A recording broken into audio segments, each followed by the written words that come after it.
ശ്രീ സനന്ദ് സദാനന്ദൻ, ഇവിടെ ഇപ്പോൾ ഈ ഓപ്പറേഷൻ സിന്ദൂറിന് ശേഷം തന്നെ പ്രധാനമന്ത്രി പറഞ്ഞു ഈ ന്യൂക്ലിയർ ത്രെട്ട് ഇവിടെ വിലപ്പോകില്ല എന്നത് ആവർത്തിച്ച് പറഞ്ഞു ഇന്ത്യ. അത് ആ ഭീഷണിക്ക് മുന്നിൽ ഇന്ത്യ തലകുനിക്കില്ല എന്ന് പറഞ്ഞു. ഇനി പാകിസ്ഥാനുമായി ചർച്ച ഭീകരവാദം എന്ന ഒരു വിഷയത്തിൽ മാത്രമാണ് എന്ന് പറഞ്ഞു.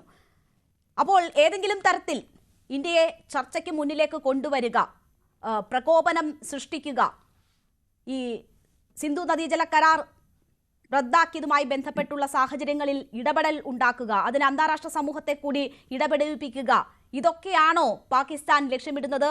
ഈ പറഞ്ഞ 3 ഭീഷണി സ്വരങ്ങളിലും സിന്ധു നദീജല വെള്ളം ലഭിക്കാത്തതാണ് ഏറ്റവും വലിയ ബുദ്ധിമുട്ടായി അവർ ചൂണ്ടിക്കാട്ടുന്നത്.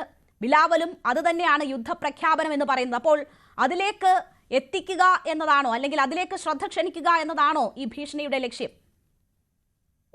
തീർച്ചയായും പാകിസ്ഥാനെ സംബന്ധിച്ച് ഈ പറയുന്ന ഓപ്പറേഷൻ സിന്ദൂറിന് ശേഷം ഉണ്ടായിട്ടുള്ള വലിയ തിരിച്ചടി നമുക്കറിയാം. ലോകത്ത് മുഴുവൻ ഇത് തിരിച്ചറിഞ്ഞതാണ്.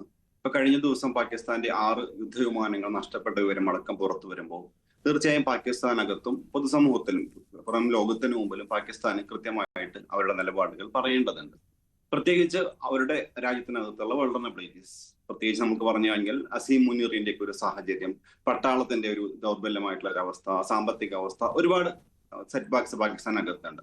ഇത്തരം സാഹചര്യത്തിൽ പാകിസ്ഥാന് നേരിട്ട തിരിച്ചടികളെ ഓവർകം ചെയ്തുകൊണ്ട് ഇന്ത്യയെ ചർച്ചയുടെ പാതയിലേക്ക് കൊണ്ടുവരാനുള്ള ഒരു തുറപ്പുചൂട്ടായിട്ടാണ് ഇവിടെ വാസ്തവത്തിൽ ന്യൂക്ലിയർ പവേഴ്സ് ഉപയോഗിക്കുന്നത്.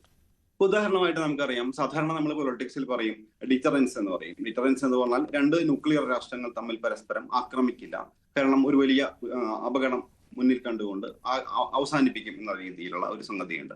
പക്ഷെ ഇവിടെ പൂർണ്ണമായിട്ടും ഇന്ത്യ പാകിസ്ഥാൻ സംഭവിച്ചിട്ടുള്ള ഓപ്പറേഷൻ സിന്ദൂറിന് ശേഷമുള്ള പാകിസ്ഥാന്റെ അപ്പർ ഹാൻഡ് നഷ്ടപ്പെട്ടു എന്നുള്ളതാണ്. അപ്പൊ അതുകൊണ്ട് തന്നെ ആ ഒരു അപ്പർ ഹാൻഡ് തിരിച്ചു പിടിക്കാനായി പാകിസ്ഥാൻ ഉപയോഗിക്കുന്നതാണ് ഞങ്ങളുടെ കയ്യിൽ ആണവായുധങ്ങളുണ്ട് എന്ന രീതിയിൽ ഇടയ്ക്കിടയ്ക്ക് ഓർമ്മിപ്പിച്ചുകൊണ്ടിരിക്കുന്നു. അത് ഇന്ത്യക്ക് മാത്രമല്ല സൗത്ത് ഏഷ്യക്കും പകുതി ലോകത്തിനും തന്നെ ഭീഷണിയാണ് എന്ന രീതിയിൽ പറയുന്നു. വാസ്തവത്തിൽ ഇതിന്റെ അടിസ്ഥാനപരമായിട്ടുള്ള ഒരു ഉദ്ദേശം എന്ന് പറയുന്നത് പാകിസ്ഥാന്റെ കയ്യിലുള്ള 170 എന്നൊക്കെ പറയപ്പെടുന്ന എണ്ണം ആണവായുധങ്ങൾ ഇന്ത്യയെ മാത്രമല്ല ലോകത്തിന് തന്നെ ഭീഷണിയാണ്. അതുകൊണ്ട് തന്നെ ഞങ്ങളെ നിങ്ങൾ കേൾക്കേണ്ട ഒരു സാഹചര്യമുണ്ട്. ഇന്ത്യയെ നിങ്ങൾ നിർബന്ധമായും ഞങ്ങളുമായി ചർച്ചയ്ക്ക് കൊണ്ടുവരണം എന്നുള്ള ഒരു കണക്കുകൂട്ടലായിരിക്കാം തീർച്ചയായും മുന്നോട്ട് വരാനുള്ള ഒരു കാരണം എന്ന് പറയുന്നത്. അതിന്റെ ഏറ്റവും പ്രധാനപ്പെട്ട ഒരു കാരണം ഈ സിന്ധു തർക്കവുമായിട്ടുള്ള സംഗതി തന്നെയാണ്. പാകിസ്ഥാനെ സംബന്ധിച്ച് അത് വലിയ ഒരു പ്രത്യാഘാതങ്ങൾ ഉണ്ടാക്കുന്ന ഒന്നാണ്. അത് നിലവിലില്ലെങ്കിൽ പോലെ അവർ പറയുന്നുണ്ട് അത് പാകിസ്ഥാനകത്ത് ഉണ്ടാക്കിയിട്ടുള്ള ഒരു ഡാമേജ് ഉണ്ട്, വലിയ രീതിയിൽ യുദ്ധത്തിലേക്കിട്ടുള്ള തിരിച്ചടി ഉണ്ടാക്കിയിട്ടുള്ള ഡാമേജ് ഉണ്ട്, പട്ടാളത്തിനുണ്ടായിട്ടുള്ള ഡാമേജ് ഉണ്ട്, പട്ടാളത്തിന് അഗെയിൻസ്റ്റ് ആയിട്ട് ഉണ്ടായി വരുന്ന സമരങ്ങളുണ്ട്. ഒരു പരിധി വരെ നവാസ് മറ്റേ ഈ പറയുന്ന ഇമ്രാൻഖാൻ അനുകൂലികൾ ഉയർന്നു വരുന്ന ശബ്ദങ്ങളുണ്ട്. പാകിസ്ഥാനകത്തുണ്ടായി വരുന്ന പസ്തൂൺ മേഖലയിൽ ഉണ്ടാകുന്ന പ്രതിഷേധങ്ങളുണ്ട്, ബലൂചിസ്ഥാനുള്ള പ്രതിഷേധങ്ങളുണ്ട്, സാമ്പത്തികമായ പ്രതിസന്ധികളുണ്ട്. ഈ സാഹചര്യങ്ങളിലൊക്കെ അവരെ സംബന്ധിച്ച് പുറത്തു കാണിക്കാനായി ചില വിഷയങ്ങൾ വേണം എന്ന് പറയുന്നു. അതിന് ഏറ്റവും എളുപ്പമുള്ള വിഷയം അവരുടെ കയ്യിൽ ഉള്ള പഴയ ആണവായുധ ഭീഷണി തന്നെയാണ് എന്നുള്ളതാണ്. അദ്ദേഹം ഉപയോഗിച്ചിട്ടുള്ള ഭാഷ കൂടി ശ്രദ്ധിക്കേണ്ടതാണ്. അദ്ദേഹം പറഞ്ഞിട്ടുള്ളത് ഇന്ത്യ മാത്രമല്ല ലോകത്ത് തന്നെ എടുക്കുമെന്ന് പറയുന്നു.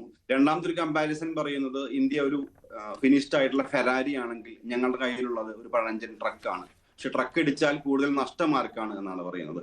അതിനർത്ഥം ഒരിക്കലും ഒരു പട്ടാള മേധാവി ഉപയോഗിക്കാത്ത ഒരു ഭാഷയാണ് അദ്ദേഹം ഉപയോഗിക്കുന്നത്.